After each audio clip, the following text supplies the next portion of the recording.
What's going on? What's going on? Woo! Venue 35, venue on 35th Street. This is my home. Some people can't function if they miss church on Sunday morning. I can't function if I miss open mics on Mondays. Yep. It's my birthday, y'all. Happy birthday! Yeah. Thank you. I want to thank everybody for coming out to celebrate with me. But more importantly, what we're doing tonight is we're trying to raise money for a good cause. The venue means a lot to each and every one of us in its own way. Everyone's got their own personal story and personal reason. The venue is here for us. It's here for us. It exists because we have a voice. And we can say something and do something, and that's what this place is for. So give it up for yourselves for coming out here tonight. Thank you for coming to celebrate with me and celebrate with the venue. This is the little crowd that could. All right. So what I'm gonna ask is, look, we've got some spaces. Everybody pulling tight, okay? Let's come on. Let's get closer. Let's all get closer. And come on, everybody, come in. Thank you. Tap the hat, tap the basket. And everybody make yourselves comfortable. Is everybody ready to have a good time tonight? Yeah. Awesome. We're giving George some time off, and I'm hosting tonight. My name, y'all should all know, is E. Just E. There we go. That's what we've gone through some naming crises, and that's what we're settled upon. E. Just E. All right. Tonight we're gonna have some comedy with my friends, the Hatters, featuring Andrew Babone, Joe Barton, all right, closing the night, Johnny Bradsman, and for your features, we've got Stephen Bowles and my new friend, Joel Pierre. All right. And then after the show, we're gonna go outside and enjoy the space where we're trying to raise money for, okay? What we need is chairs for outside. If you've been here on a Monday night, which I'm sure all of you have, lately it's like dick the balls, ass the butt in here, alright?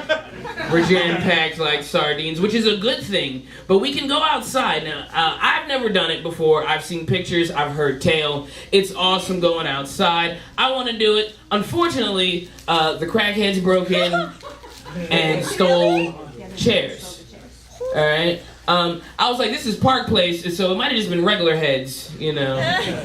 You don't know. So, what we're trying to do is we're trying to raise some money so we can replace the chairs and bring the open mic to the open air. Alright? So, if you tap the basket, alright, feel free at any point to tap it again. Alright, I'm not going to stop you. Alright? On Monday nights, it's only $2 to get in here. Alright? So if you've got a $5 bill, alright, get your change, make sure you get a snack, and then drop $1 on the way back out. Alright? They do this because they love us. Alright? We do. This place is love, alright? Let's give it up for Patty for allowing us to have this. Alright? And George for hosting on Monday night. This is the very first place I performed ever, so this is near and dear to me, alright? So let's get some funnies, alright? I've been talking for a minute. Let's bring some funnies. I've got some ideas. These are things that I think when I'm high. $1 million ideas. Things I think that might make me money, alright? Let me know if anybody's gonna buy these things. Text message microwave. Alright? Now let me explain why that's important, okay? Let's say you're smoking, alright? And of course, you've got the munchies, and you go to the freezer, and you get your favorite microwavable, and you put it in the microwave, 3 minutes, 30 seconds, that's a Hot Pocket. Right? And then you go sit back down. But that's just enough time for you to get reabsorbed back in your television show. And now it's been 45 minutes. Shit, I've got the munchies. So you go to the microwave, and you get your favorite microwavable, and you go to put it in the microwave, and oh shit, the microwave has read my mind. Now, we could have avoided that entire mind blow if maybe like a minute or so after the timer went off, the microwave texted me and was like, hey bro, you still want this Hot Pocket? Oh yeah. Text message microwave, right? I think that's smart. I'm lazy, so when I wake up in the morning, alright, I'm not always there. Takes me a minute to get up. I gotta ride the bus. This is my plan. We should put mattresses on the bus for naps. Yes. Alright? We'll call it the Tempur-Pedic. Alright? But then this is how you know that was a high idea, because like those things are gonna get nasty quick, right? That's a high idea. No one's buying that one. Or you know what I like? Tell me if you're down with this. 90s kids, let's bring back the Tamagotchi. Let's bring back the Tamagotchi. But for a new generation, alright? We'll bring back the Tamagotchi and put it on glucose meters. Alright? Now this will serve two purposes, okay? When you go to test your glucose, your blood sugar, that'll feed your little nano pet, alright? And so that'll also remind you to check, because I mean, I don't know, I don't have blood sugar issues, so apparently you forget to check it, so that feeds your pet, and it keeps grandpa company. Skadoosh. $1 million idea. Awesome. It's only 12 of us, you guys, we gotta laugh, alright?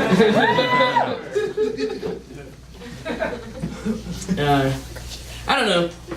So, there's supposedly a gay agenda. I feel bad because apparently I missed out on that. All right, I never got a copy of that gay agenda. But supposedly we're supposed to be going around corrupting little kids.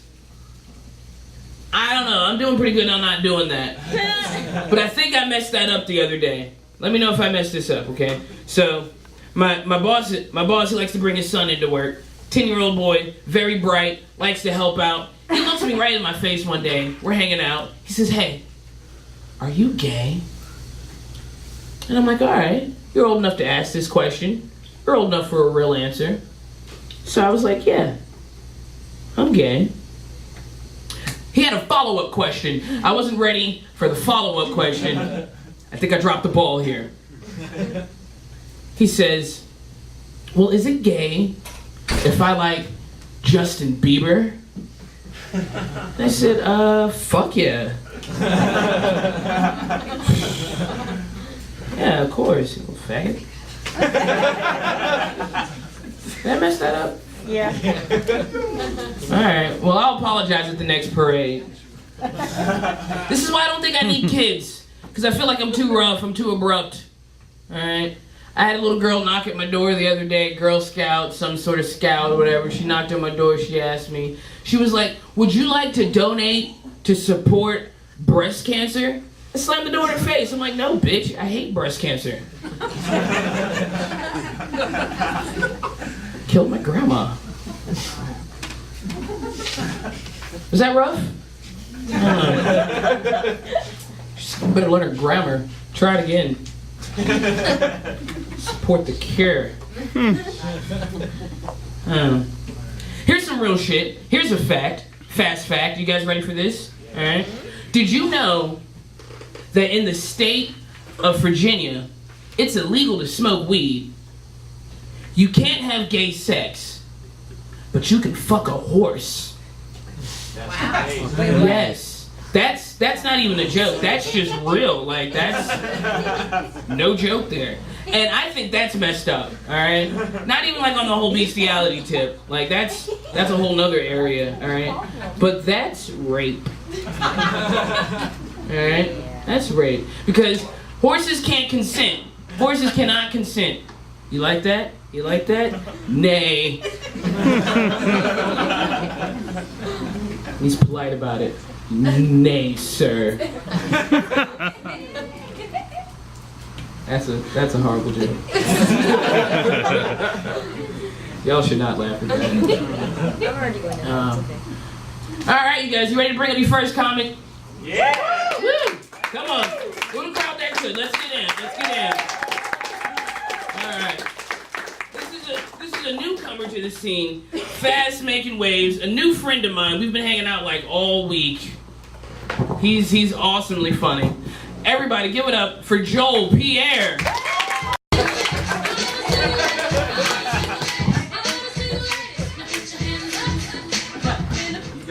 Oh, thank you. Hello, venue. Hey. 3 more people showed up. Yay. So I have deformed nipples. I was born that way. Lady Gaga said it right. No, everybody, when they see my shirt off, they're like, dude, did you have your nipples pierced? I'm like, no.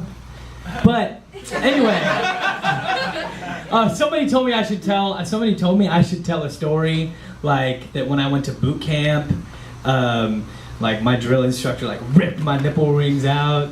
That might be more badass. Yeah, you think so? Should I go with that one instead of like, no, it's a birthday thing? But I have 4 younger brothers, right?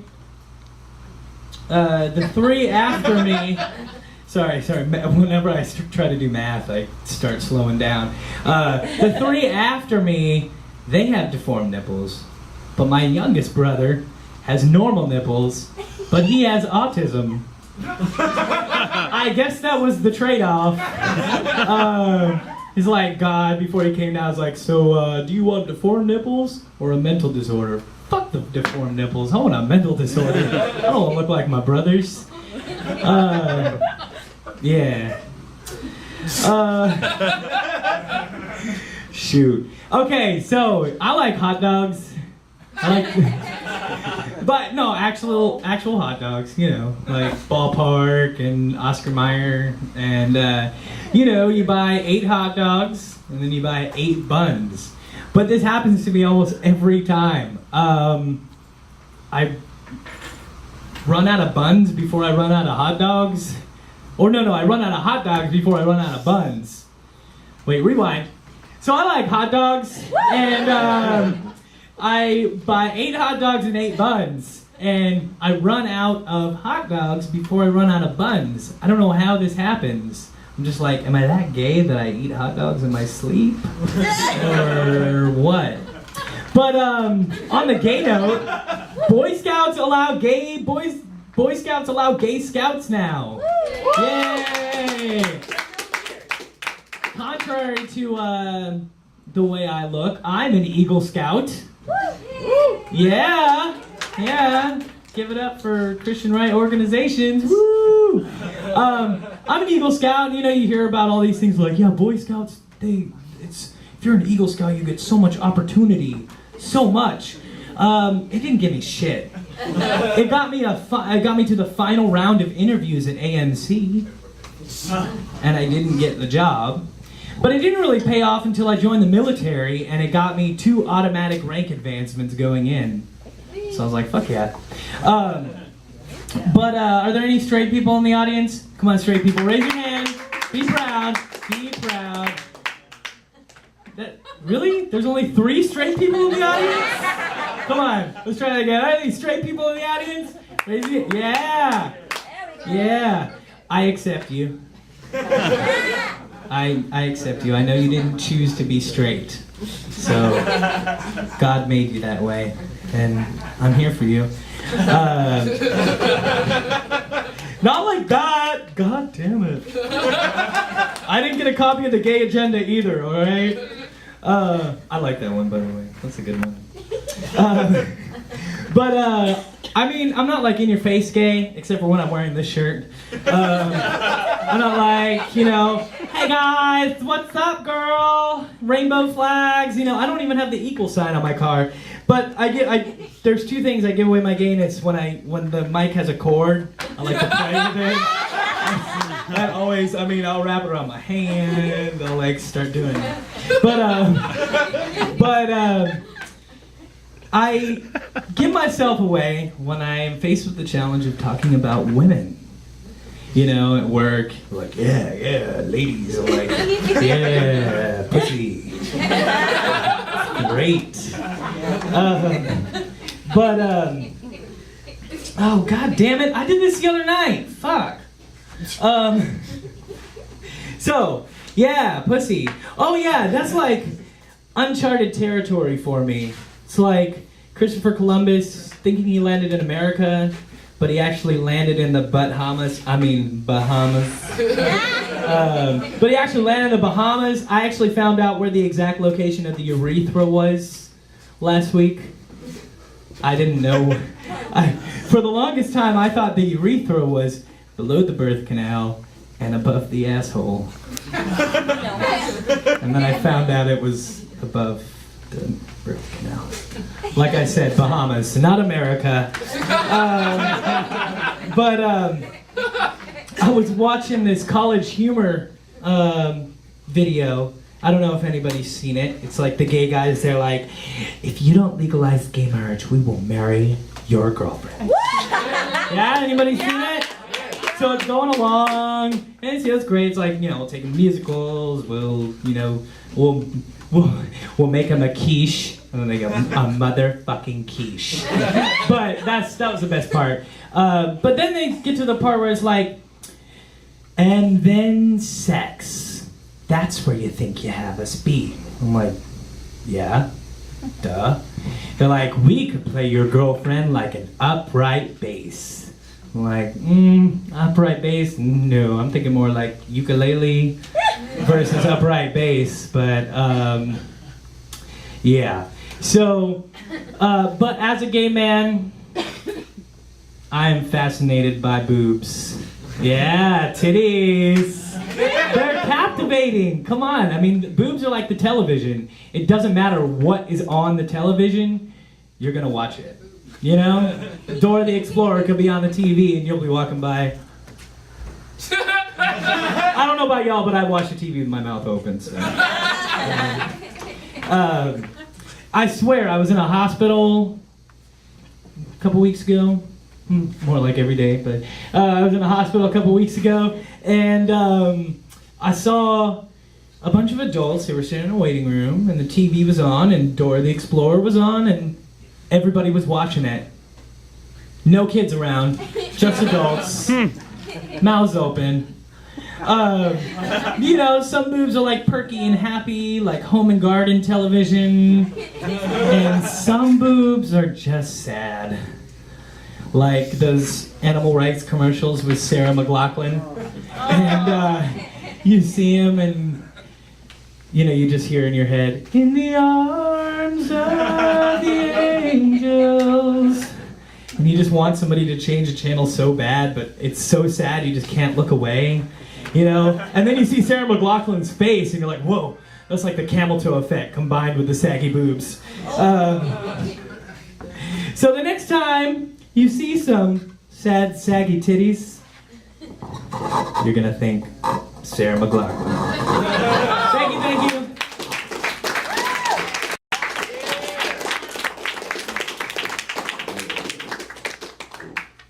Can I be really real with you guys for like 2 seconds? Yeah, please. Uh-oh.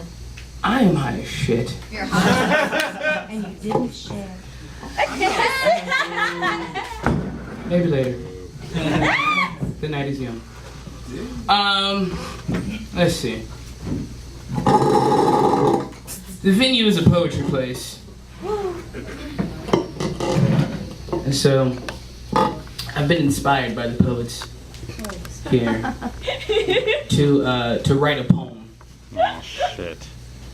And I'm not normally very lyrical, but this comes from the heart.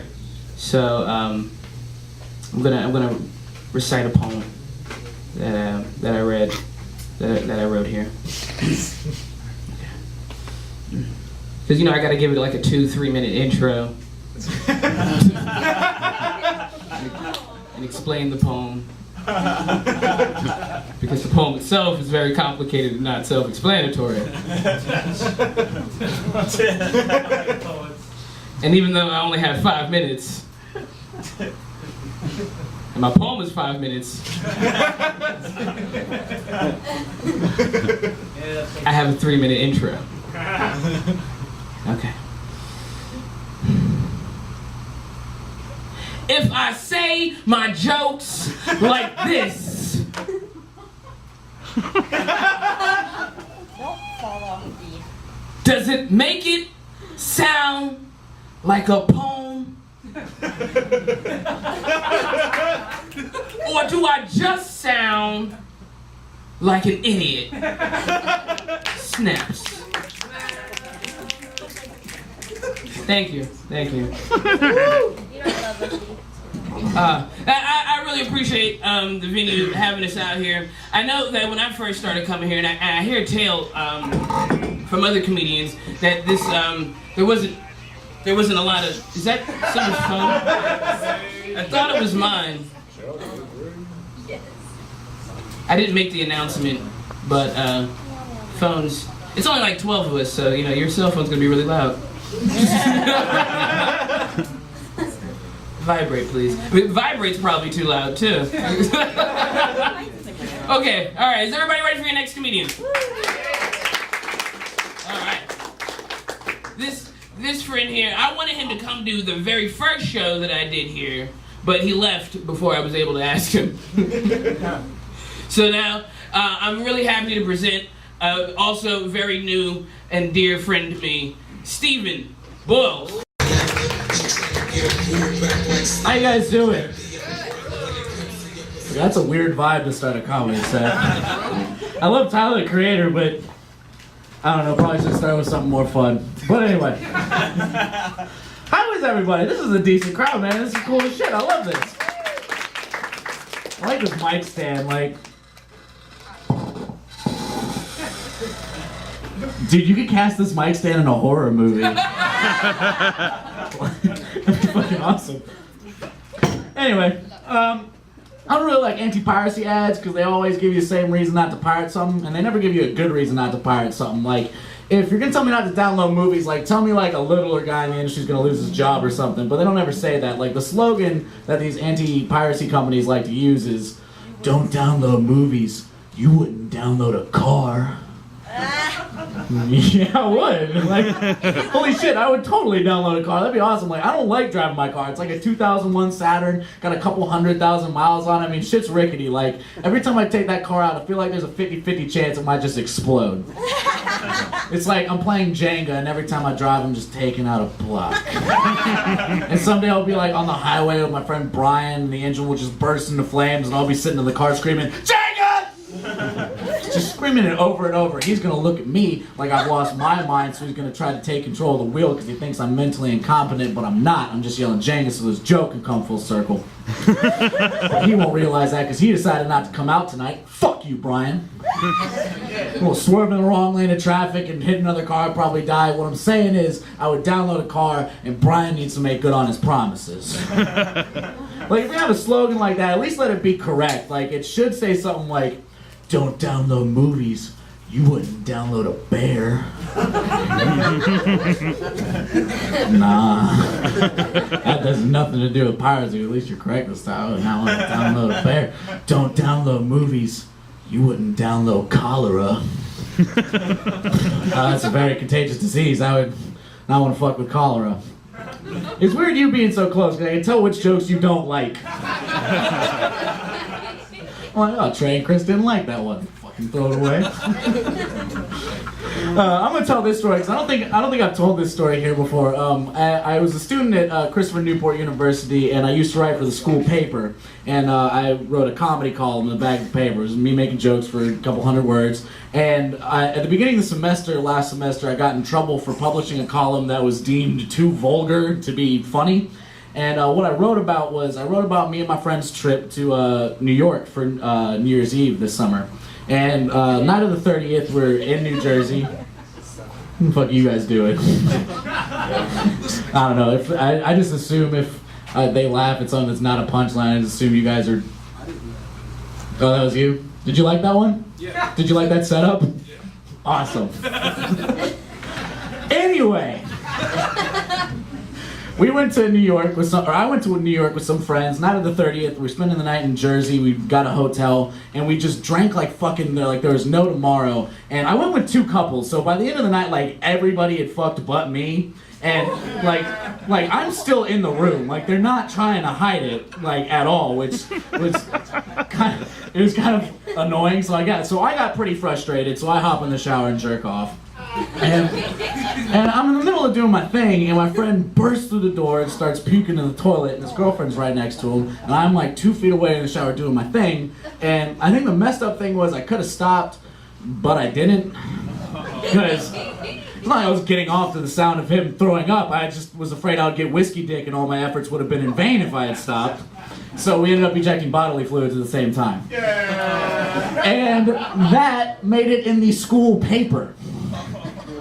So after that, I just got like a barrage of emails for a week just saying like, you know, I should be ashamed that I offended everybody, I should be kicked off the column. Like everybody wanted me and my editors' heads on sticks and posted in front of the school paper's office as a warning to other writers, like don't write about something funny in the comedy column. And the best part though was the week after I submitted a column, and it was a lot better, and it had like an apology but not really for what I had written, just to kind of get them off my back. And I was like really respectful to even the people that were really harsh to me, because I wanted to show my critics that I'm a mature, respectful adult, and I wanted to show them that by responding that way. I also responded like that because I do stand up. I knew I could tear those motherfucking haters down right here. Yeah. The biggest complaint I got was that it was offensive. Your column offended me. Your column offended everyone. I was so offended I literally died.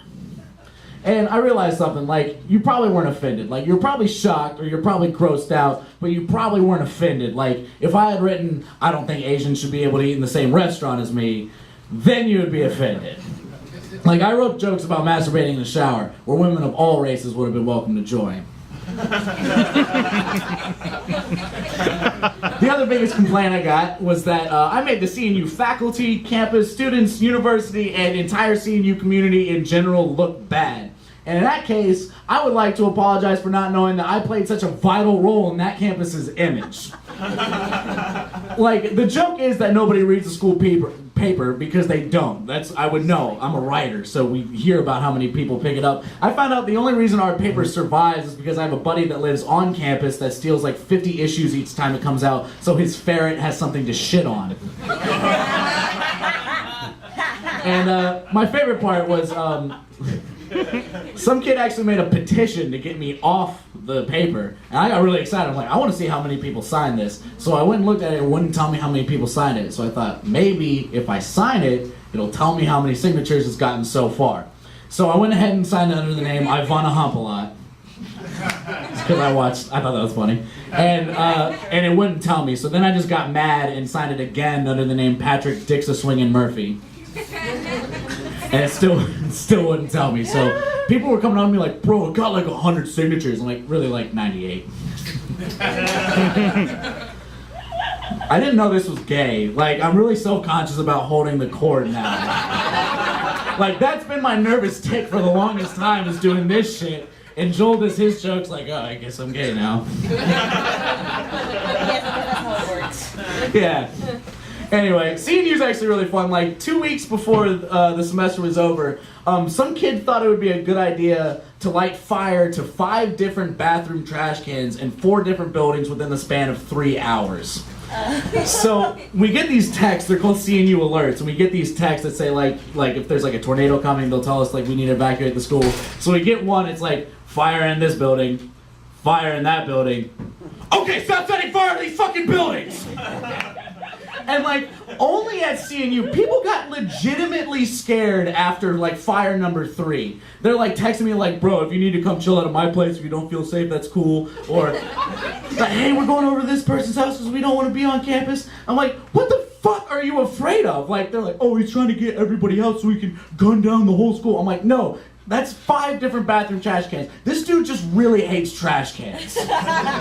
He's not after you. Like, when it was blowing up, I was laughing to myself because I like the picture of the guy as the Punisher, and just he'd be standing next to a trash can with a cigarette, like, time to take out the trash. But I don't think it happened that cool. But yeah, CNU was fun. I'm living on my own now, which is kind of nuts, like paying for all my own shit. And I'm realizing more and more that a big part of growing up is realizing how much stuff costs. Like, I'm realizing that more every single day. And I'm not even talking about stuff like rent. I'm talking about, like, belts and almonds. Like, almonds expensive as fuck. Like, I didn't realize they were so expensive. Like, because I'm at the grocery store, I'm like, I should eat healthy. I'm finally in control of what I can eat. And almonds are like $9 for a sandwich bag. I didn't realize the almond was like a new symbol of status of wealth in this country. Like, anytime you see somebody eating almonds now, I just look at them like, all right, money bags. I know you got money for my bus fare. Rich fuck. I'm gonna close on this story. I haven't done it here in a while. Much like E, I happen to be a fan of marijuana, but I am not as stoned as she is right now. But the thing with me is I don't smoke that often, so it makes me very lightweight, particularly for a dude of my size. And over winter, I went home and I got stoned with a buddy, Todd. Todd, Jesus Christ, that is like the worst fake name I could have ever come up with. Like, I know I shouldn't use his real name because that'd be messed up, but fuck it, I'll smoke a weed with Todd. Or Jim, it doesn't matter, it's a fake name, so like I said, I was smoking weed with Mitchell. And we went to Taco Bell, as potheads tend to do. And we order our food, and what I always forget, because I don't smoke that often, is that when you're done with your blunt or your bowl or whatever, you are not done getting high. It continues to hit you. So, Francis and I order our food, get my cup, turn around the drink station, how you guys doing? Fill up my cup. Turn around again, I realized two things. Number one, Dylan is gone. Number two, I'm a lot higher than I was a second ago. The logical side of me is thinking, okay, Garrett probably went to the bathroom. The stone side of me is thinking, dude, Curtis is gone. And the Taco Bell is like no bigger than the room we're in right now. So I like put my drink down on a table just to claim a table, and I start turning and looking for Thomas, just stoned out of my mind, surveying every goddamn inch of the Taco Bell until I'm convinced he's not actually there. And the whole time just thinking, dude, what if Levi never comes back? Like, I'm his ride, I can't leave without him, that'd be kind of messed up. What about his food? I mean, he ordered a Crunchwrap Supreme, I didn't pay for it, but they saw me with him, can I grab it? Is that kosher? I have to get his Crunchwrap Supreme and save it as like part of a memorial as the last thing that Devontae ever bought. I might have to try not to eat it, which is going to be difficult because I'm really high right now, but if I don't, I think it'll improve my character and help me grow as a person. And how do people just disappear like that, man? We're in the Bermuda Triangle, like, I know it's Virginia, it's part of the tri-state area. Does shit just disappear in triangles? Is that how it works? Like, am I going to find Chris and he's going to be hanging out with Amelia Earhart? Dude, if I meet Amelia Earhart, I'm totally going to get her signature. If I have to do another spin in this Taco Bell and I can't find Jake or Amelia Earhart, I'll have to call the police so they can find Leonidas and Amelia Earhart. And I swear to God, I did 7 circles in that Taco Bell before he finally came out of the bathroom. And the first thing he said to me was, dude, I'm really high all of a sudden. I was like, you have no idea, Chester. Thanks, guys, I appreciate it. Let's get you back up here.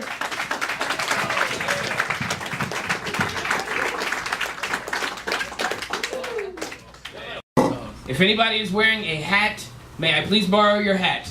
Hats, I need hats.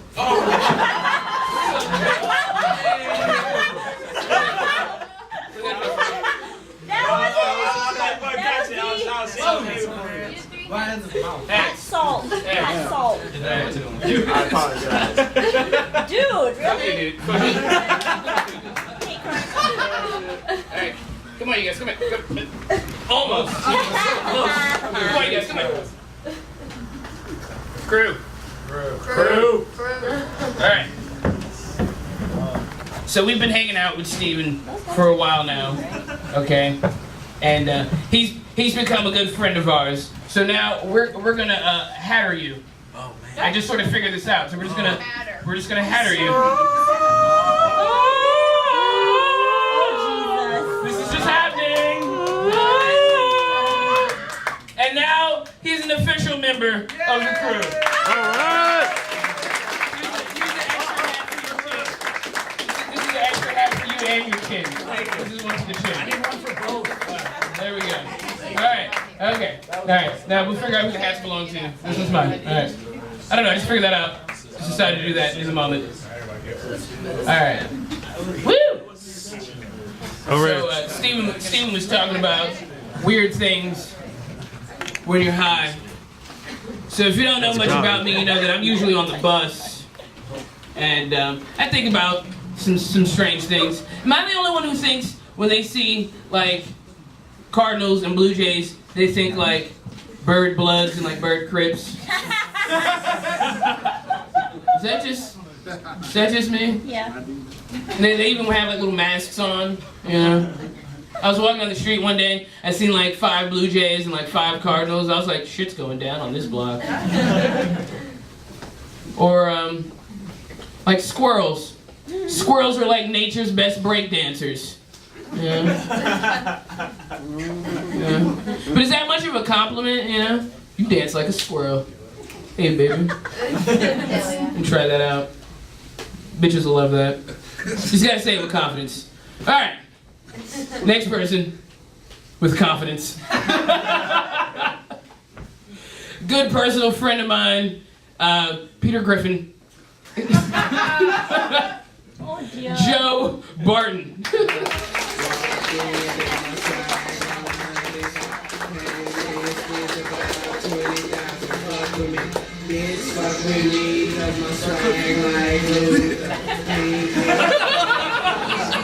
It's cooking. Thank you so much for playing. It's like the only rap song I know the lyrics to. Oh, how's it going, everybody? Give it up for Trey Macho back here. Yeah. Trey Macho! Not him, Trey Macho. You can't see him. Oh man, that was cool what we just did for Steven. We were inducting him into our group. I wanted to do it like a gang induction. And we put hats on them and then we just kick the shit out of them. And if the hats don't fall off, you get to stay in the group. Oh man, I've been called a creeper more than once in my life, which always bothers me. So I don't think it really has anything to do with being creepy, you know. It's to me, you know, it's about looks, you know, and I get it. I know what I look like. I wouldn't want to be hit on by me either. But that's the price you pay for being beautiful. Guys like me are going to be falling in love with you every day for the rest of your life. Deal with it! And the girls, like, when they complain about getting hit on, like, I can't go anywhere without guys hitting on me. Like, I don't enjoy hitting on women. It's not something I want to do. I'm not trying to ruin your day. It's like I walk into a pretty girl, I walk into a bar and I see a pretty girl, and then just like millions of years of evolution is telling me what I have to do. Like I see a pretty girl and my brain's like, we want that! Go, go, go! Ask her if she likes Jurassic Park! Hey girl, do you like Jurassic Park? Oh, I love Jurassic Park. Oh, you do? Well, what's the part of Jurassic Park you don't like? Oh, I love every part of Jurassic Park. Oh, you do? Well, do you want to suck my dick?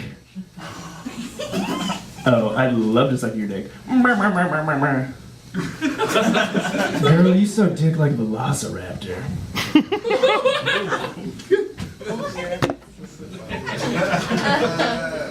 That's how I do it. But now I'm lonely?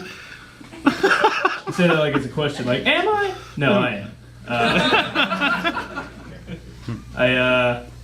I decided to go on Craigslist to see if I could find a girl, see what Craigslist had to offer. Not much. I was reading these ads on Craigslist, and they are insane. Like, these girls are posting, they're like, yeah, I'm looking for a guy who's got like a really good job and a big house and a nice car and makes a lot of money, and you know, he's in shape, you know, he's real muscular, and he's nice and funny and smart, and he's gonna treat me like a queen. First of all, there is no guy in the world like that who exists. That's a perfect guy. That doesn't exist. If he did, he wouldn't be on Craigslist. I think he's doing all right. Like, he's not, like, Craigslist is like the bottom of the barrel. Like, you're just scraping that shit out. The thing that bothered me the most about that ad, though, is she's like, I'm looking for someone to treat me like a queen. I don't really even know what that means. Fine, I'll treat you like a queen. If you don't bear me a male heir, I will behead you. It's a Henry VIII reference for those keeping score. Oh man. Anybody have kids here? There's actually a kid in the audience. He's hearing some interesting stuff tonight. I don't have kids though. I don't want kids. I don't think. It's not something I've had to deal with a lot in my life. It's not like I'm having to beat off women with like, we want your babies. I'm like, no, I'm not ready for that responsibility yet. If I ever do have kids though, I'd like to have a son. I'm gonna name him Thaddeus. We'll call him Thad for short. And I'll pray to God that he'll develop a lisp so that one day when he's looking all sad and depressed, he'll walk in the room and he'll say to me, Dad, I'm Thad. Goddamn right you are. No, Dad, I'm Thad. You don't think I know my own son's name? I gave it to you. And I'll always love you. No matter how stupid you are. Oh boy. I'm a weird guy. I don't really relate to people a lot. Especially, comedians do that thing where they're like, hey, you guys notice this? And everybody's like, yeah, we noticed that! And I'm like, I have no idea what he's talking about. Like, for me, like, if I was one of those comedians, it would go something like this. Hey, you guys ever noticed that when you go in to buy s'mores, and you go in to get the s'mores, and you get the graham crackers, you get your chocolate, and you go in to get your marshmallows, but they don't have regular sized marshmallows. They got these really big ass marshmallows, like the size of your head, and they got these little mini marshmallows. Where are the regular sized marshmallows? Is there some sort of marshmallow shortage in this country I'm unaware of? She knows what I'm talking about. See, if I was in the audience right now, like, I'd be going like, yeah, this is what I know. I think about this. Yeah, he's high. I'm actually not high. But yeah, marshmallows. It's the reason why I don't vote. Politicians are concerned about the issues I am concerned about. Talking about the economy and shit. Like, what about marshmallows? At the end of my first term, we'll have a surplus of marshmallows. Marshmallows in every household. You got my vote. That's like about as topical as I get. I can get a little more topical with that. Jason Collins, in the news recently, he's the first professional male basketball player to come out as gay, which is pretty cool. The funny thing about that, though, Jason Collins, is that he has a twin brother named Jerron Collins. So I imagine for like the next few months, like people are just gonna be coming up to him and like it's just saying, "Wow, it's just so brave what you did. Like so brave." I'm not the gay one.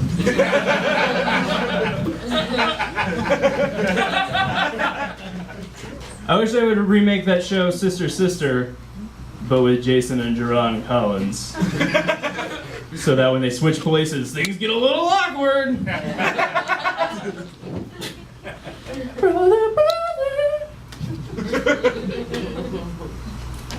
basketball. I'm a big sports fan. I like sports. I like sports so much I consider it to be my religion. Like, it's like the belief in something greater than yourself. You have no control over it whatsoever. And like I'm a huge Miami Dolphins fan. And I feel like I've been disappointed as many times in my life by the Dolphins as I have been by God. At least I can prove that dolphins exist. Like, I know for a fact. I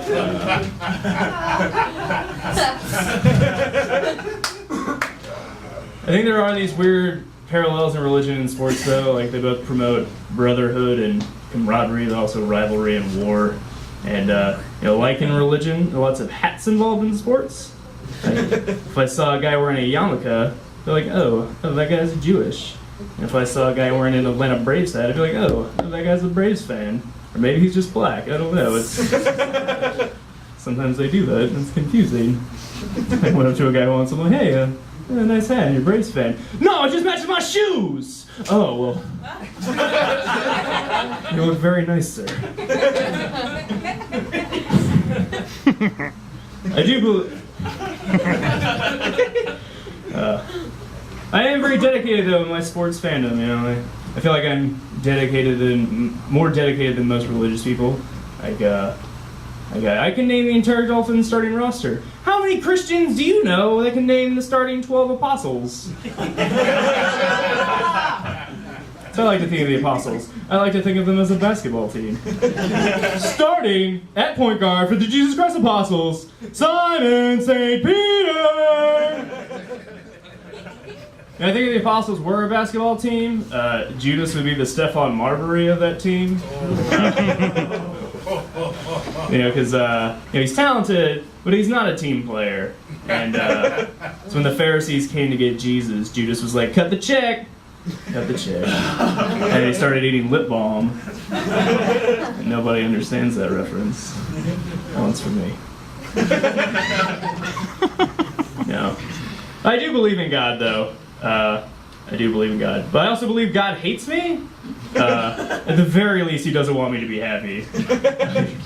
Like, people are like, Joe, why are you such a sad sack? Why are you so depressed? I'm like, I don't want to be like this. So I wake up in the morning, I'm like, oh, it's gonna be a wonderful day. And then God smacks me in the face, like, how dare you be happy, you fat fuck. Oh, man. Let me get out of here, one more joke. I'm looking for a job recently. Looking for a job. And, I think I'd like to do something different, something new. I'd like to be a hype man for a rapper. Seems like a relatively easy job. One that just involves yelling. Like, yo, coming at you live from the 757, this little baby with his new single, Swag Bitches. And then you just make air horn noise like, wah, wah, wah, wah. Yo, that's a certified hit. How do you know that song's a certified hit? It doesn't even come out yet. I'm just that confident. That's a guarantee. Yeah. I told that joke once and there was a girl who didn't know what a hype man was. Like, I think it's pretty self-explanatory. It's a man, generally speaking, who hypes up a rapper. And the best example I could think of that hype man is Flavor Flav. Flavor Flav is a hype man. And Flavor Flav's an interesting looking fellow. I think if I ever met him, I had no prior knowledge. I think, that was a very time-conscious Viking. He ain't gonna be late for no raping and pillaging. All right. That's been my time. My name's Joe Barton. Thank you, guys. People's champ, Joe Barton. So just as a reminder, while we're here tonight, we are raising chairs. We can raise some chairs too if you want to do that later on.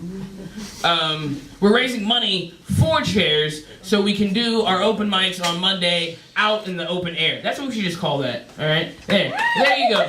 So if you haven't already hit the basket, please hit the basket. Now also, I want to remind everyone, white people especially, that the venue is in Park Place, okay? And do not venture too far from the door. Because it is dangerous around here. Personal story real quick. Me and Eric from Monday Nights, we're walking down the street, bird watching. And we venture off the block. And we hit the corner, and what I assumed was a crackhead. This lady runs up, she's like, boo-boo. Because everyone's always boo-boo. Boo-boo, y'all got a cigarette? I'm like, no, we don't have any cigarettes, right? She's like, but you got something else right there, right? Let me get some of that, right? And I'm like, I don't know. She was being loud, and people were like looking, so I gave it to her just so she would like leave, right? So we continue around the way, get to the next block, turn around, light a cigarette. I thought she was gone. No, she comes back, and then the first thing I thought was, shit, busted, right? Y'all too got a cigarette, right? what kind is it? Let me get a cigarette. Right? I feel bad, I lied to you. Now I have to give you a cigarette. Right? She would have asked for anything. I could have had razor blade lollipops. She would have asked for that shit too. What flavor is that? Cherry? Let me get one. Let me get one. Don't leave the block. Just... Moral of that story is it's safe right here. Matter of fact, it's not safe right here. Okay, that's why we're trying to get money for the fenced-in area, and we can be on the side over there. Okay. So if you got an extra buck, get a snack, drop another $1 in the basket. All right, we ready to keep this thing going? Yeah. Is everybody still alive? Woo! We've grown in size. All right, so we're gonna bring up our next comic. All right, girly man extraordinaire, Andrew Pabone.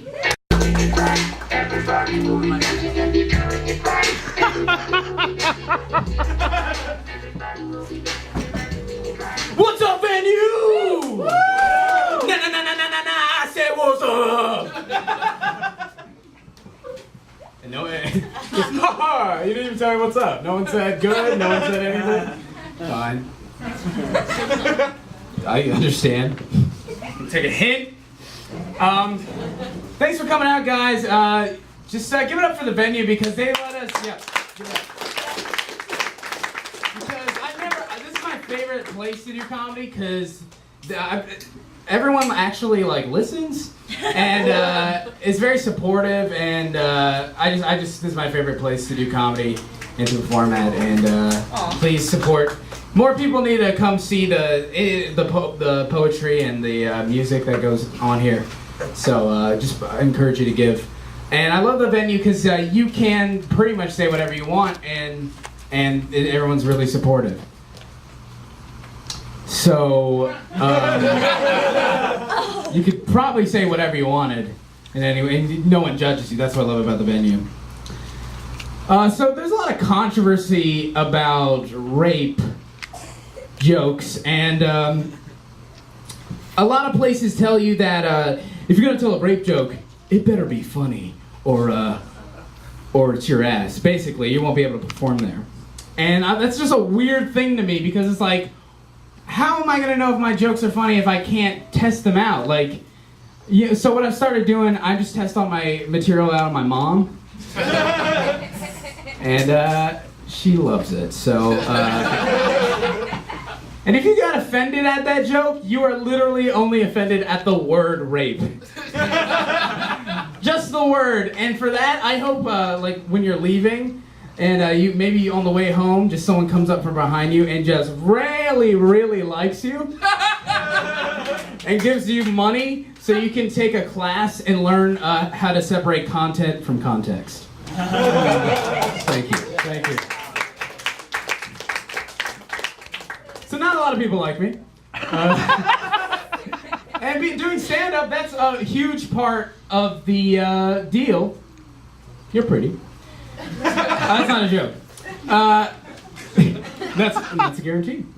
But yeah, doing stand-up, a big part of it is that people have to like you, or they won't laugh at you, or they won't laugh at you in the good way. And so I'm gonna do this, just get it out of the way, just so everybody likes me. We can just move on. Okay.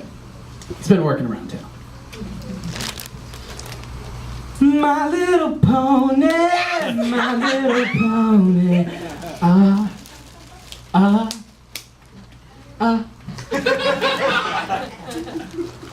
So you guys like me now? Is that? You know the whole Is that thing. you? I do know the whole. You know the whole I do thing. know the whole thing. You know there's a whole thing too. I've met someone that knows the whole thing as well. He's a Because you know bro. there's not more. Yeah. He's a bro. This is not the way the joke goes at all. I'm sorry. Blame the It's fine. It's fine. Blame the I love you guys. But I think like two men getting married, being sexually attracted to each other, that is homosexuality. That's genetic. It's in the brain. But I think that guys like me who watch My Little Pony and property virgins, that's choosing to be gay. Like all those people that are like, being gay is a choice. It's like, yeah, I guess if heterosexual men wake up and say, you know what, I'm gonna do some gay shit today. I'm gonna jump rope. It's gonna be a fun day. Not a cool guy. I don't like tattoos. And people always say, a lot of people have tattoos, and you get a story out of them, right? You get a nice little story. Look at my arm. Yo, this is a revolver, Colt 45, with a snake coiled around it. Tell me more. Yeah. So like, yo, my boy Jermaine. Yo, man, we were running through the woods, right? Because we were on a moon bounce, but we weren't supposed to be on a moon bounce. So the cops started chasing us. So we were running through the woods. Jermaine tripped, shot himself in the foot, and a snake bit his face off. R.I.P. Jermaine. I don't even, story time, so badass. Like, I don't know. Wow, pictures. I don't. You know what I think it is badass though? Temporary tattoos. Listen. Those are the secret badass things to put on your body. Because think about it, like real tattoos, you guys go to a building with a certified artist who knows what he's doing, and you get to choose what you get. And temporary tattoos, you go to a box, you give it 25 cents, you don't get to choose what you get. You get whatever fate gives you. All right? Temporary tattoos, you're sleeping with a different temporary tattoo on your arm every night. They ain't clingy. Okay, some days I got a deadly dragon on my arm, some days I got a friendly frog. Shit.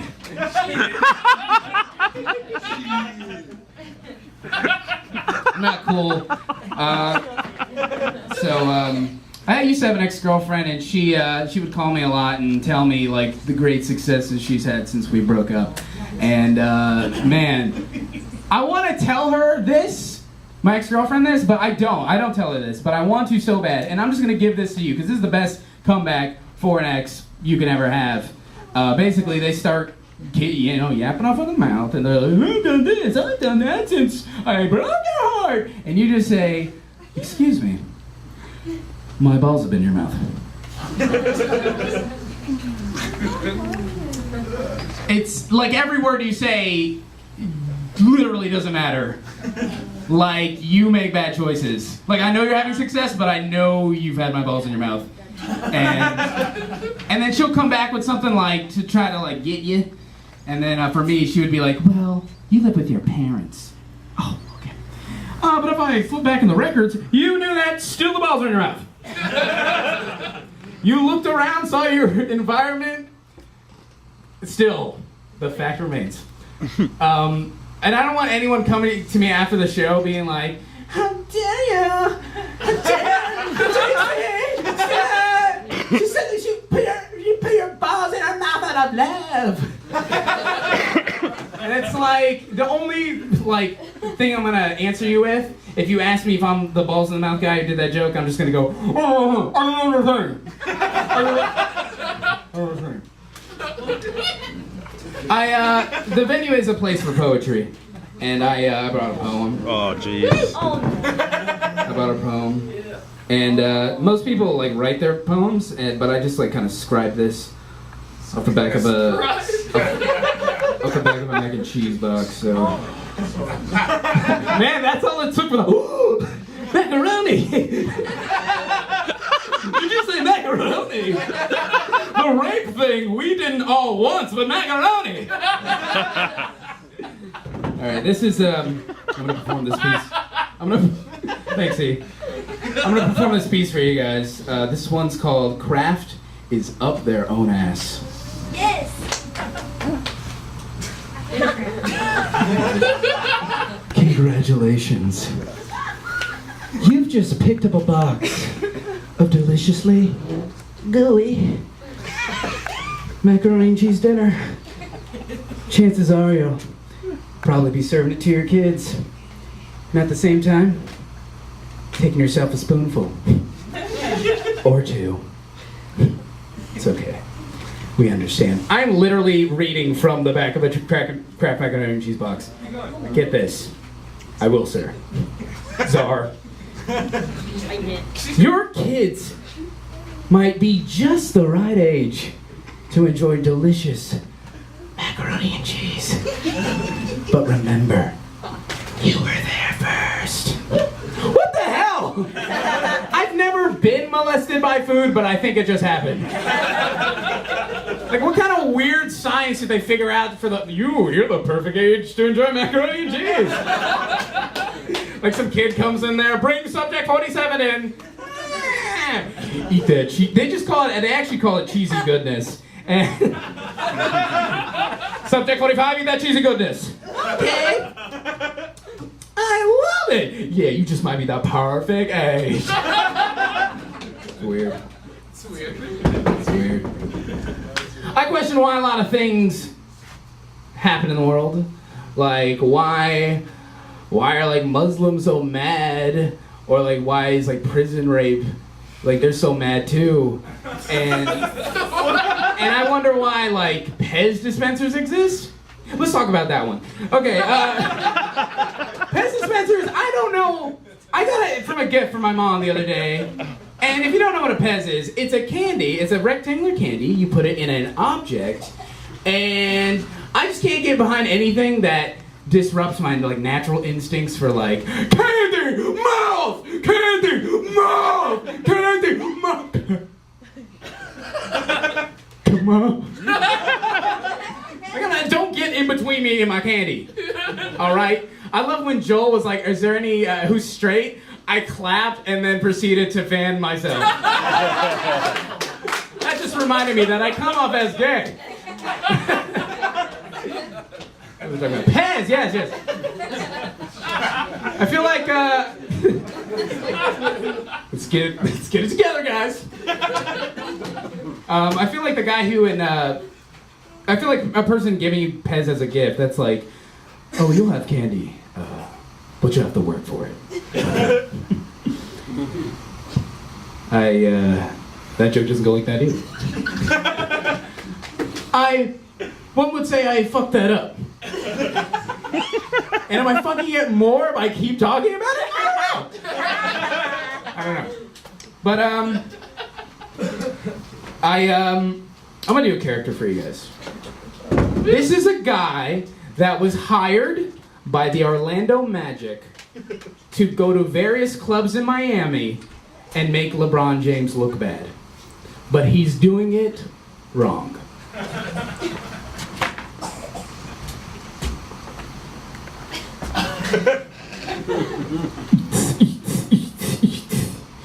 Not gonna do the music for the whole time I'm talking. Hi! What's your name? My name is Hector. And I would like you to come back to my house. I have a green screen at my apartment, and I have a green suit as well. And I'm gonna wear the green suit, and you can watch me. And then we can film it, and then in post, I'll just be ahead. Also, we have drinks. I have drinks. We can drink Spider Killer. But don't worry, we won't die. We're not spiders. Where you going? Don't tell anybody how weird this interaction was! Oh shit, I forgot to tell her my name is LeBron James. Yeah. I gotta work on that. The whole time I'm like staring, I'm like, how does this go? Alright, I realized the other day I could do this voice. Oh. What he say? He said, oh. Because always all you need to make a hit song. And I'll prove it to you. My heart's a stereo, it beats for you, so listen close. Hear my thoughts in every note. Oh, oh. I love listening to singers because I don't know. Like one of my favorite artists is Akon, and he has a song called what is it? It's called "I Want to Make Love," and I'm just gonna. It's not even called that. It's called "Right Now," and it goes like this: I wanna make love right now, now, now. I wanna make love right now, now, now. Wish we didn't break up right now, now, now. Akon made thousands of dollars off a song that is like, I broke up with a girl. Now I can have sex! I wanna make up right now, now! I didn't know that was part of the deal, now, now! And I was like, me too, Akon. I wish I could have sex right now, just like you. Thanks, guys, you've been great. BTW. It's my birthday, y'all. Happy birthday,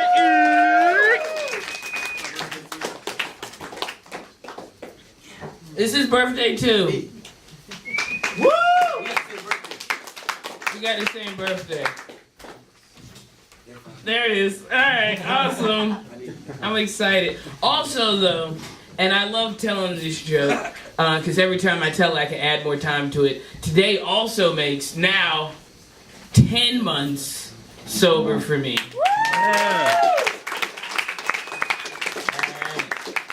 That's really big shit for me, though, because anytime I tell somebody who I haven't seen in a long time, this is how I know I've been drinking too much. It's like they're a little more devastated about it than I am. What? You quit drinking? Well, what are you gonna do now?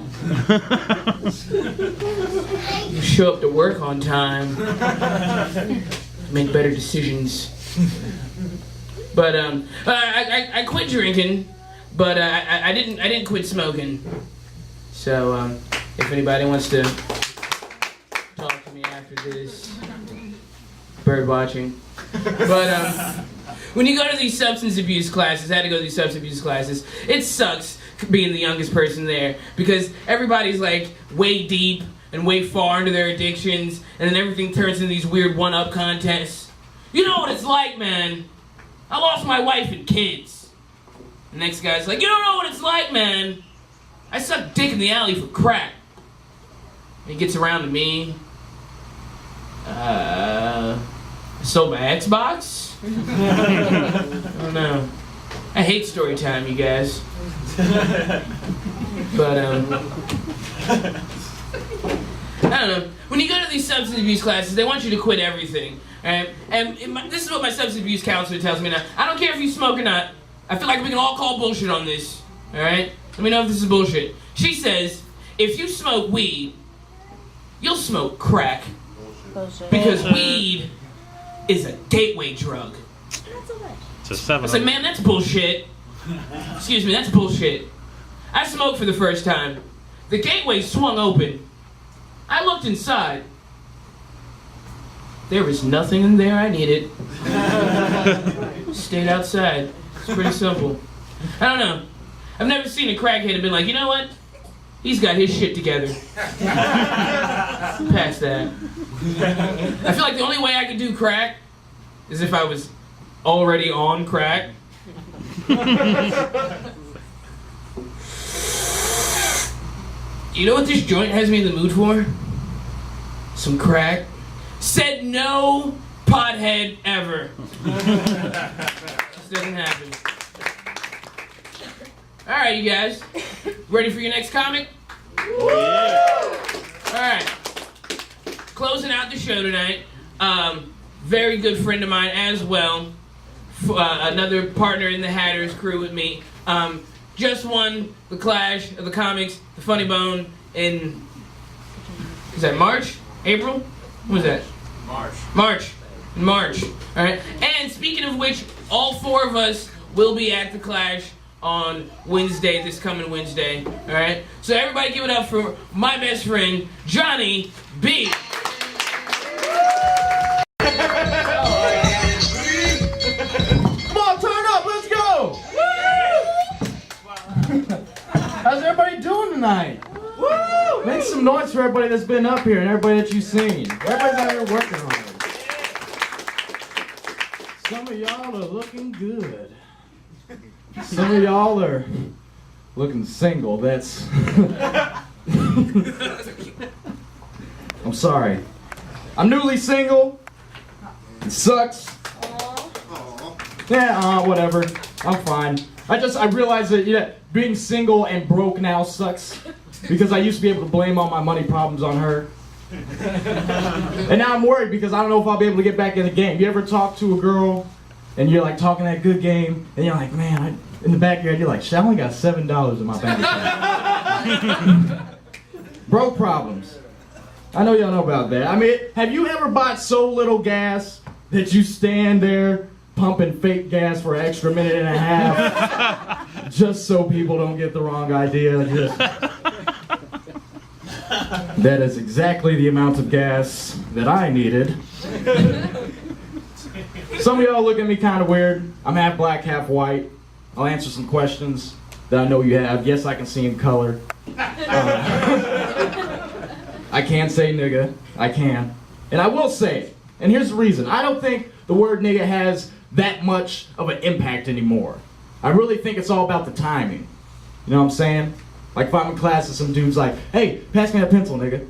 It's fine, no problem. But the same dude goes, hey, pass me that pencil, nigga. Now I'm like, what's up with that pause? I don't know, it's different being half black, half white, growing up with biracial parents. Everybody wants to know what it was like, how I was dealing with racism. Well, my parents like kind of approached that at a young age. They were forced to. I was outside playing, I was 4 years old. This white girl comes up to me and she asked me, hey, are you a nigger? And I didn't know. So I went home and asked my parents. And my dad was on the phone with his boss when I came in and I was real loud. I opened the door and I go, Dad, Mom, am I a nigger? I'm gonna have to call you back.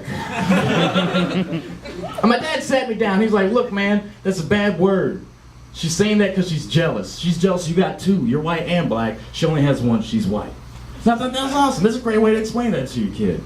And then my mom, who's black, was like, where that bitch live? Where that bitch stay at? And I took her, and we show up at the house, and my mom knocks on the door, and the little girl's mom answers, and my mom goes, why is your daughter asking my son if he's a nigger? And she goes, oh, I don't know. I don't know where she could have got that from. And my mom goes, she got it from yo racist ass. And if you have any more nigger questions, I'm the only nigger on the block so you can address them to me. And I thought that was great, because I got to see the best of both worlds. But it fucked me up. It fucked me up because I got reason, then reaction. Okay? And that transferred into my adulthood. Order a pizza. It's 45 minutes late. The dude calls me. He's like, hey, man, look, there's traffic. I'm sorry, I'm late. I'm like, oh, man, that's fine. I get it. 17 sucks. I get it. He shows up at the door. About time, motherfucker! Give me my damn pizza. You ain't getting no fucking tip. And he's just like, who did I talk to on the phone?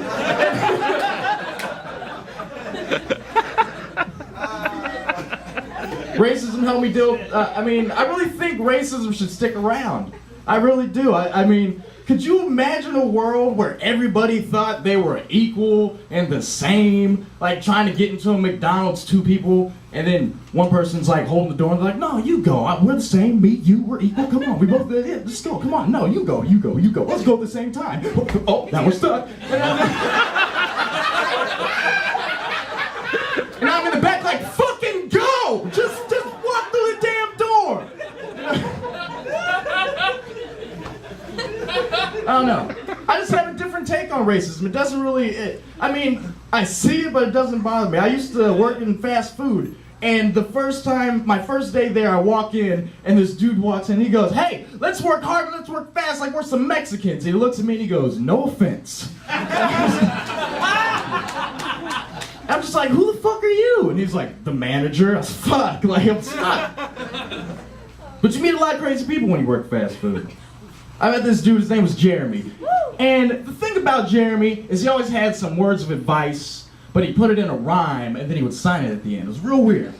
Like when he was training me, he was like, hey, Keep your eyes on the fries, it'll be your demise. Jeremy! Alright, dude. Working the window this one time, this girl pulls up, she's like, you sound cute.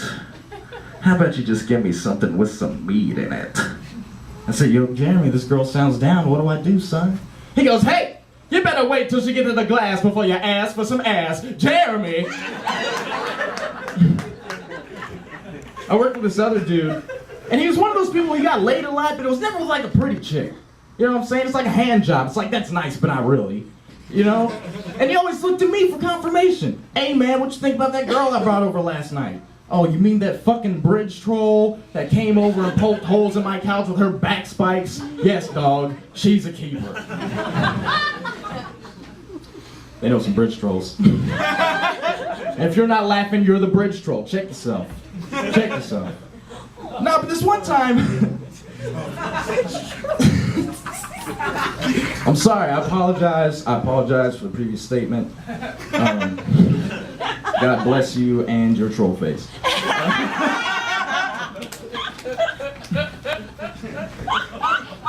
No, but this one time the dude comes in and he's like, hey, y'all, I slept with this 10 last night. She's coming in and bringing me lunch. And we're like, all right, man, let's see it. And where everybody's all hyped up. She gets out the car, and I shit you not, she's walking like this. I said, what the fuck? That's a 10 to you, son? That's a 10? He goes, dude, look at her face. I said, dude, look at the chicken wing.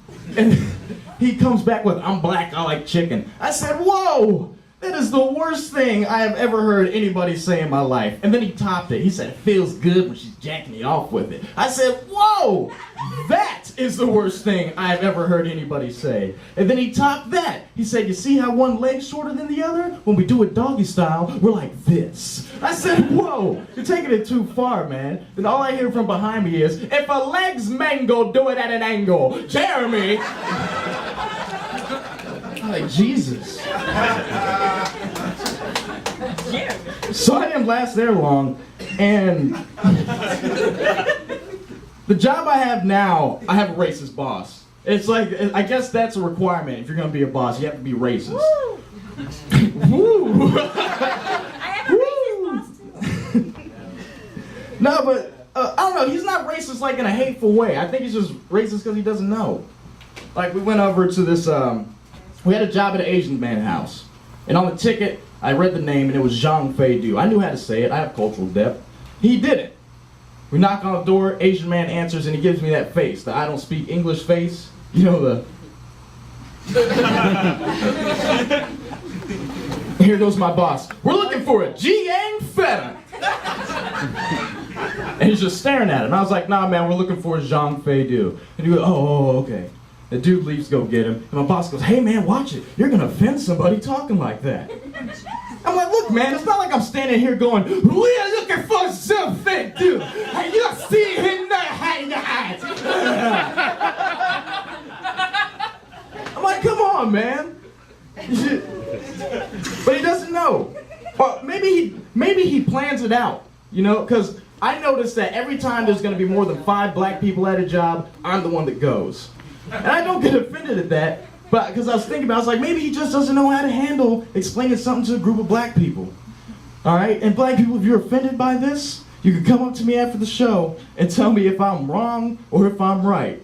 But when you're explaining something to a group of black people, there's some tactics you have to go by. First off, they're not going to listen to you because they all already know everything. In a group of black people, every person is an expert in whatever they're talking about.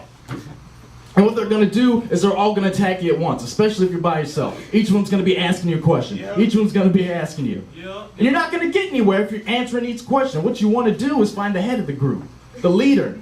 And the leader's usually going to be an older, bigger woman whose name is like May May, Charisse, or Big Mama. And for the love of God, if her name is Big Mama, you do not call her Big Mama unless you are instructed otherwise. You are liable to get shot. But what you want to do, but Big Mama's not going to talk to you right off the bat because she's usually busy cooking or braiding somebody's hair. So what you want to do is create animosity within the group. You want to get them arguing amongst themselves so everything starts going haywire. Just take something real simple. Hey, I heard Princeton write Purple Rain. One of them's gonna be like, the fuck you mean Prince didn't write Purple Rain? Prince wrote Purple Rain. And someone's gonna be like, nah, nigga, didn't you see the movie? That girl wrote Purple Rain, and she gave it to Prince, and he didn't play it until the end. No, man, Prince wrote Purple Rain. Are you talking about the movie? Maybe he didn't write the movie, but I'm pretty sure he wrote the song. And someone's gonna be like, nah, Prince wrote both Purple Rain, the song, and Purple Rain, the movie. Prince is a genius. And then Big Mama's gonna stand up and be like, everybody shut up. Shut the hell up. Let the man talk. And the cool thing about Big Mama is she can say the most hateful shit to everybody there and nobody's gonna get mad at her. Roger, sit your alcoholic ass down and get control of them ugly ass kids. You never know when to quit, Roger. That's why your wife left you. Damn. You know them kids ain't yours. Why are you paying for them kids, Roger? And then one of the families like, she got you, Roger. Shut up, Sean, with your 3 felony, no job having ass.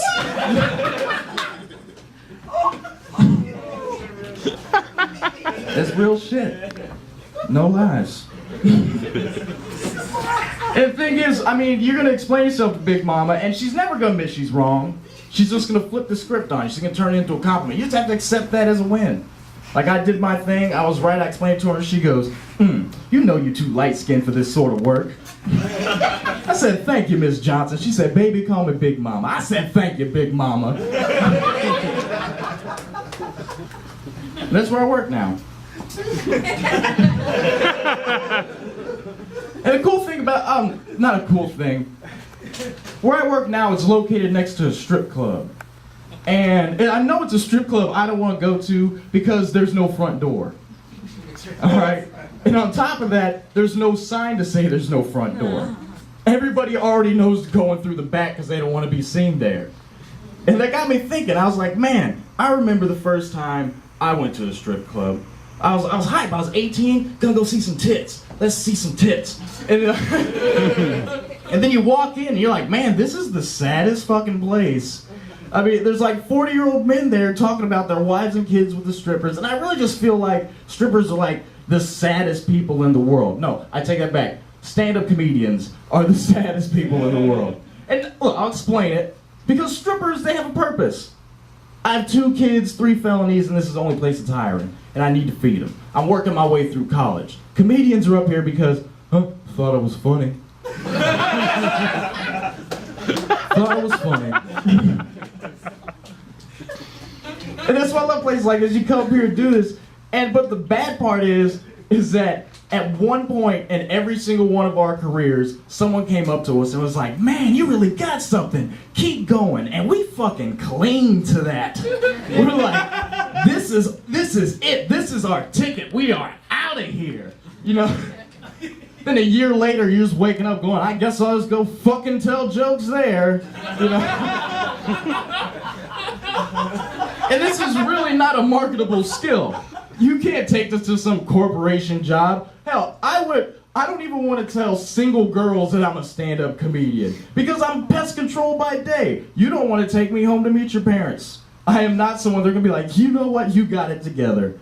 You know, I'm going to leave being a pest control and a stand-up comedian person, and your mom's going to turn to your dad and be like, I'm worried. And he's gonna be like, well, if things get really bad, at least he makes enough money to buy a gun and off himself. Wow.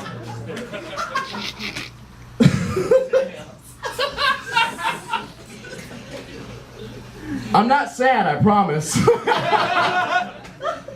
Everybody gets worried when I tell that joke. And I guess me being single now, that really doesn't help. We need to fucking call somebody for Johnny after the show. Someone's gonna hand me like a suicide hotline card before I leave. Nah, but fuck it, since she ain't here, I'm gonna talk shit about her.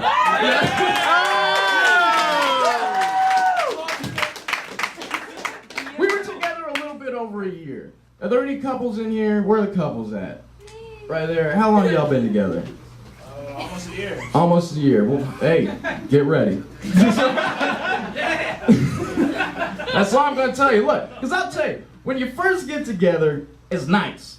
But once you hit that year mark, small shit that you accepted for that whole year is just gonna get on your goddamn nerves. And I'm not saying it was just her. I had some shit that was wrong with me. You know, I was playing my video games and I was yelling at them because I was losing because I'm a man. Alright? And she looks at me and she goes, ugh, you're such a horrible loser. And I go, yeah? Well, you got a big ass head. The size of your head bothers me.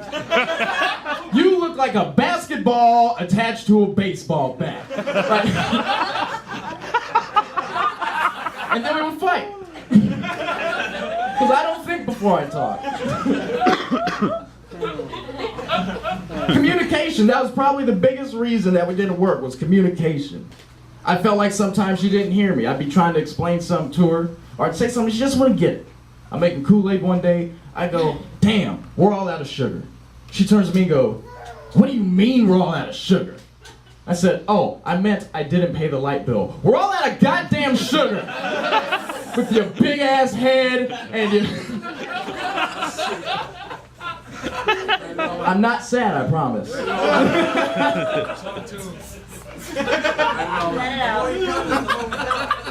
I'm just saying.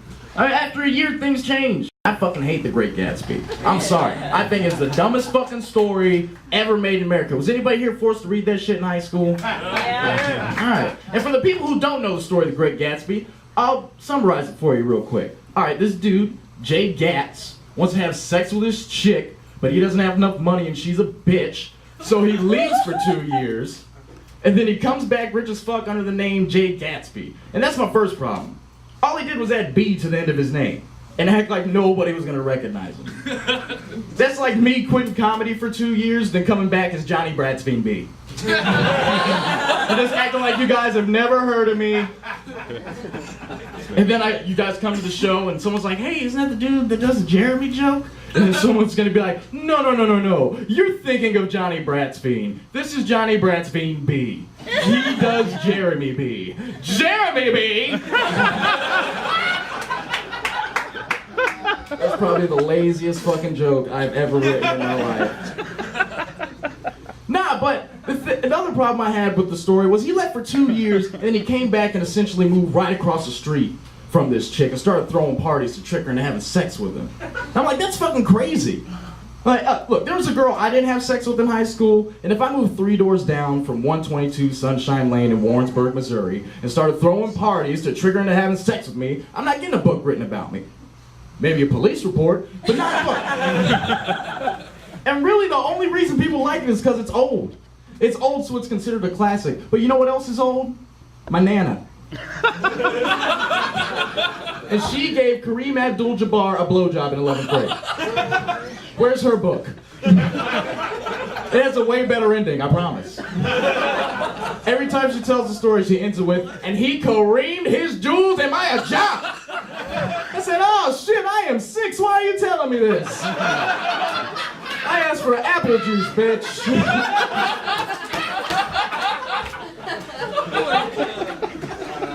Now, this comedy thing is awesome. Ever since I started doing it and people have come and seen me, they all want to sit me down and be like, oh man, how do you come up with your material? How do you do that? That's crazy. How do you write? And really, look, I'll let you guys in on a little secret. This right here, this brain, it's fucked up. There's something wrong with it. I promise, that's all it is. Like, all right, I'll give you a good example. George, if you're at a red light, what are you thinking? Slow down, stop. All right, or like, when's the light gonna turn green? Something real simple, you know? Here's my brain. Hey Johnny, what would you do if you looked in the rearview mirror and a Tyrannosaurus Rex was running at you right now? Would you run the red light? No, I wouldn't run the red light. That's against the law. I can't get any tickets. But, don't you think the cops would probably, let this one slide? I mean, it's Tyrannosaurus Rex. And then I go, yeah, but I don't want to risk getting hit. I ain't got insurance on this bitch. So, then why do you keep saying Tyrannosaurus Rex? You're in my mind. Nobody's listening. You can say T-Rex. Well, that's not the scientific term. Tyrannosaurus Rex is the scientific term for Tyrannosaurus Rex. Oh, shit, we missed the light.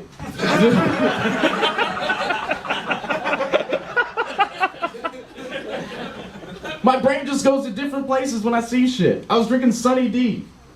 And I looked at the bottle and said, Sunny D Smooth. And it said, this drink was engineered to go down smooth. And I said, I hope so, it's a liquid. Sunny D Smooth as opposed to what? Sunny D Rough? Where they throw razor blades in your orange juice and say, have good luck? Let's just start naming shit that juice does. Sunny D, non-molesting. As opposed to Sunny D Uncle Tim, where it's just half vodka. Is that too far? I feel like it's that too far. I got in trouble for going too far the other day. I was on Twitter, and this girl tweeted, I want to take 3 dicks at the same time, just to say I did. And I tweeted back, that'll make your father proud. And she tweeted back, asshole, my father's dead. So I tweeted back, I'm sorry, that'll make your dead father proud.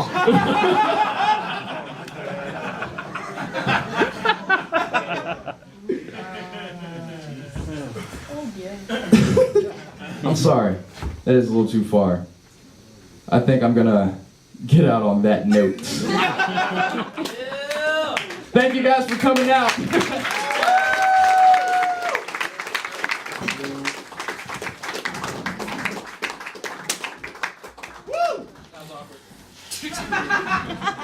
That was awkward. That wasn't as smooth as I wanted it to be. That was also awkward. That's the show, you guys. Woo! Okay. So like, I feel like I need to quit smoking because I wrote a speech. Like I wrote it, but then it went away. And I realized I probably should have used paper. But that's not a joke, that's just for real shit. Team paper. So, team paper. But, well, okay, what I'm just gonna say is, the basket's still over there, alright? And what we're gonna do now is we're gonna go outside. And we're gonna go enjoy the space that we're raising money for, and then understand why we need chairs for out there, because there is none. Alright? So we're gonna go outside and enjoy the space, and then we're gonna set up, and then I think Johnny is gonna do a concert for us as well. Alright? And then we're gonna have cake and there's snacks and shit. So, you know, turn up. You know what I'm saying? Alright. Let's go outside, class is dismissed and shit. Alright, woo!